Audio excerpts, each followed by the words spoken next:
Anime bergenre fantasi seringkali memiliki latar di suatu kerajaan, di mana wilayahnya dikuasai oleh bangsawan atau penguasa seperti raja. Selain itu ada juga seorang kesatria atau penyihir yang menjadi penguasa tersebut, dan biasanya menjadi yang paling kuat dan hebat di seluruh kerajaan.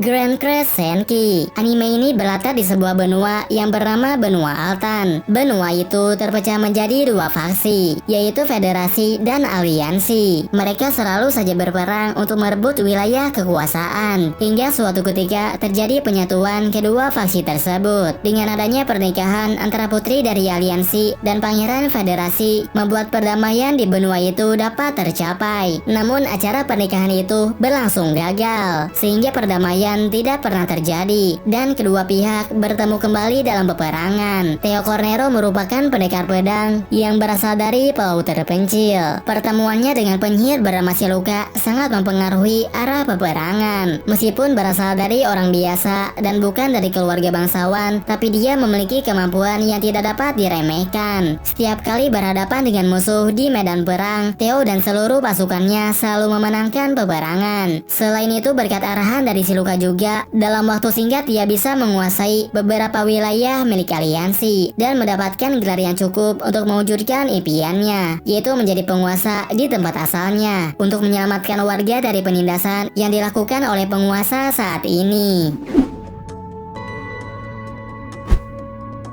Shiro Neko Project. Kerajaan Putih dan Kerajaan Hitam merupakan dua kerajaan yang selalu berperang. Pemimpin di dua kerajaan itu juga mempunyai tujuan yang bertentangan. Ratu Cahaya bertarung untuk menjaga keseimbangan dunia, sedangkan Raja Kegelapan melakukan perang untuk menguasai dunia. Hingga suatu ketika, seorang pemuda yang berasal dari desa terpencil terpilih untuk menjadi penerus raja. Kemudian setelah memenangkan kompetisi melawan kandidat lain, dia mendapatkan pedang kegelapan dan menjadi penerus raja utama. Kemudian setelah berbagai hal telah terjadi, pangeran memutuskan untuk memihak dan mendukung Ratu Cahaya. Meskipun berada di kejauhan, sebisa mungkin pangeran kegelapan melakukan sesuatu untuk membantunya. Dia tidak peduli meskipun harus melawan raja kegelapan. Semua itu dia lakukan untuk mewujudkan tujuannya, yaitu menciptakan perdamaian dan menghentikan peperangan di antara mereka. Di saat terakhir, pangeran mampu mengalahkan raja kegelapan.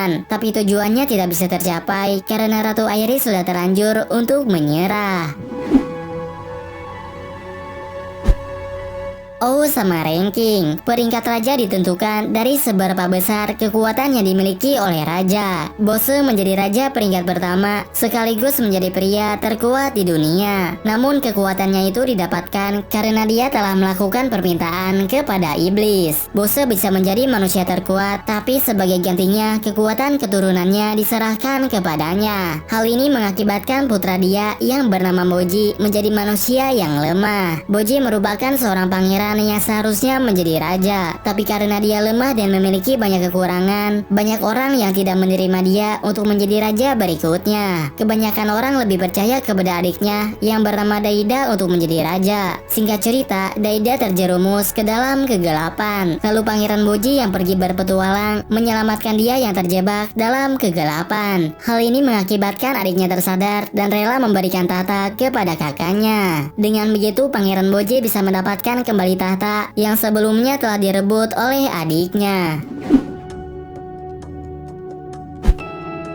Choujin Koukosei bercerita tentang 7 siswa SMA berbakat yang mendominasi berbagai bidang. Pada suatu ketika, mereka mengalami kecelakaan. Kecelakaan itu menyebabkan pesawat terjatuh di tempat antah berantah. Setelah diselidiki, ternyata mereka berpindah ke dunia lain, yaitu dunia sihir yang sebagian besar wilayahnya dikuasai oleh bangsawan kerajaan. Mereka diselamatkan oleh penduduk lokal yang bukan berasal dari ras manusia. Untuk berterima kasih kepada penduduk yang telah menyelamatkan mereka, 7 siswa ini pun membantu mereka dalam meningkatkan ekonomi dan memajukan wilayahnya dengan teknologi modern. Dalam waktu singkat, mereka bisa mendapatkan kekayaan dan membawa modernitas ke dunia tersebut. Namun karena pihak kerajaan memusuhinya, Tsukasa dan teman-temannya pun memutuskan untuk merubah dunia, dimulai dari menghancurkan kekaisaran untuk menjadi pemimpin di wilayah kekuasaannya.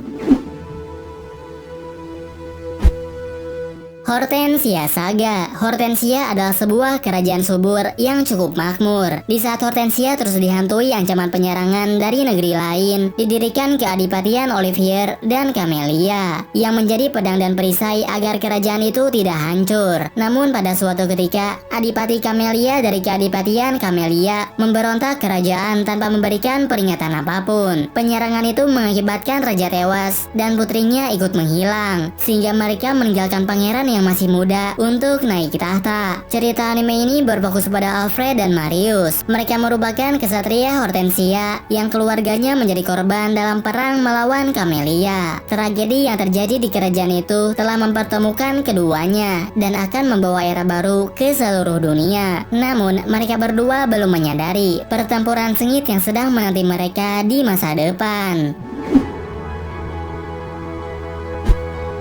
Tensai Oji no Akaji Koka Sai Seijutsu. Kerajaan kecil dan miskin bernama Natra sedang mengalami masalah yang cukup serius, di mana raja di kerajaan tersebut tidak bisa lagi memerintah karena kondisi kesehatannya tidak membaik. Oleh karena itu, Pangeran Wayne harus menggantikan ayahnya untuk memerintah. Meskipun bekerja karena terpaksa, tapi Wayne mendapatkan dukungan penuh dari rakyat dan bawahannya, karena setiap keputusannya selalu berhasil membawakan keuntungan untuk kerajaan Natra. Bahkan dalam perang perdananya, Wayne bersama dengan pasukannya berhasil memenangkan peperangan dan menguasai wilayah milik musuh karena sebelumnya dia telah membuat kesepakatan untuk memperkuat pertahanannya. Wayne juga dianggap sebagai pangeran jenius karena bisa mengatasi permasalahan yang dialami kerajaan dengan mudah. Namun dibalik semua itu, sebenarnya dia memiliki sifat buruk, di mana dia selalu pesimis dan ingin segera menjual kerajaannya sendiri. Namun karena Ninim selalu ada di sisinya, Pangeran Wayne pun sering dinasihati supaya tidak bertindak berlebihan.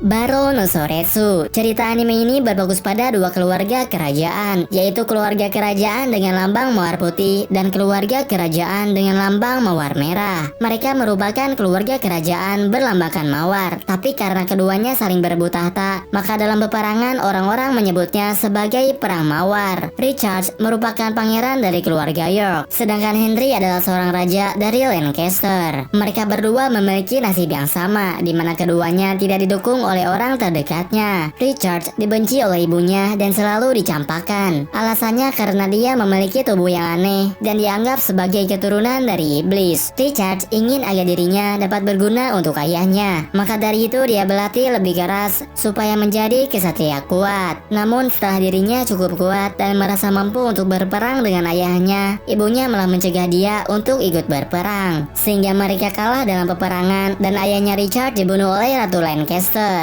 Di saat itulah dia berubah menjadi pembunuh keji yang haus akan darah.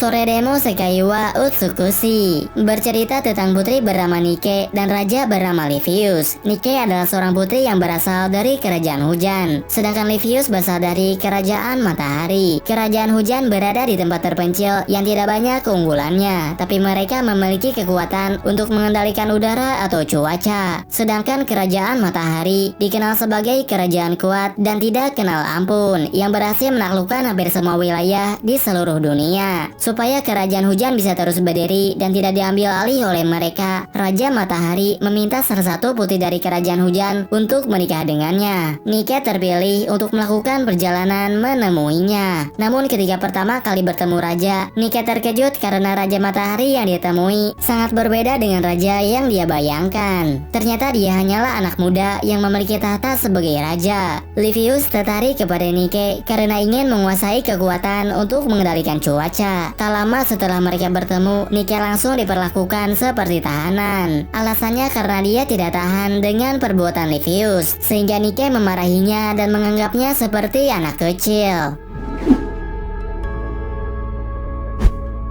Kenja no Deshiwo Nanoru Kenja. Dalam suatu game virtual, pemainnya bisa mendirikan kerajaan miliknya sendiri. Seorang pemain dengan nama Karata Dunlop merupakan salah satu pemain yang terlibat dalam pendirian kerajaan tersebut. Setelah sekian lama bermain, dia menghilang kemudian muncul kembali di masa depan. Ketika terbangun, dia melihat dunia game menjadi sangat mirip dengan dunia nyata. Selain itu, dia juga berubah menjadi perempuan muda, tapi masih memiliki kekuatan sihir sebelumnya. Oleh Karena itu dia bisa kembali bergabung dengan teman lamanya dan mendukung penuh kerajaan yang mereka dirikan. Namun karena penampilannya sudah jauh berbeda, temannya yang bernama Solomon menyarankannya untuk berpura-pura menjadi orang lain, sehingga dia memutuskan untuk mengubah namanya menjadi Mira dan mengaku jika dirinya adalah murid Dunlop yang sudah lama menghilang. Dengan begitu maka rakyatnya tidak akan kebingungan, juga membuat martabat Dunlop tetap terjaga. Genso Sengokushi. Ketika peperangan sedang berlangsung, dunia dikejutkan dengan kemunculan Wang Liang. Wang Liang merupakan iblis yang terlahir dari sejenis racun. Selain membawa lebih banyak malapetaka, makhluk itu juga bisa merasuki seseorang dan mengubahnya menjadi monster. Untuk mengatasi kemunculan Wang Liang, sekelompok dewa atau makhluk abadi yang menjaga ketertiban menciptakan seorang pemburu untuk mengatasi mereka. Sourei adalah salah satu pemburu yang memiliki kemampuan khusus. Dia bisa memakan racun dan mengubah dirinya sendiri menjadi iblis. Ceritanya berlatar di Cina kuno selama era 3 kerajaan. Ketika berbagai panglima perang mulai melakukan penyerangan, mereka dimusnahkan dalam kejadian yang tidak terduga. Di saat itulah seorang komandan bernama Oki mendirikan sebuah regu. Namun tujuan utamanya kali ini bukan hanya untuk berperang, tapi juga untuk membasmi Wang Liang yang sudah membahayakan penduduk.